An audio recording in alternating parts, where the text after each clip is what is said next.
SHO थाना सदर लाला मुसा सगीर अहमद की बड़ी कार्रवाई, चोरी डकैती की वारदातें करने वाला मुलजिम गिरफ्तार। तफसीलात के मुताबिक DPO गुजरात अताउर रहमान और DSP सर्किल लाला मुसा मुदस्सिर इकबाल की हिदायत पर SHO थाना सदर लाला मुसा सगीर अहमद ने अपनी टीम के हमरा कार्रवाई करते हुए मुलजिम हुसनैन यूसुफ को गिरफ्तार करके नकदी 1,20,000, मोटरसाइकिल, 1 अदद मोबाइल फोन, 2 अदद पिस्टल 30 बोर बरामद करके मुकदमा दर्ज कर लिया। मुलजिम से तफ्तीश का सिलसिला जारी है।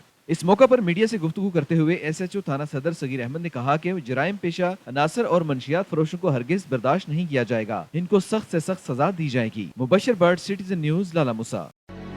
हम सब एक मुल्क के शहरी हैं और हम सब का नुमाइंदा न्यूज चैनल सिटीजन न्यूज, हर शहरी बाखबर।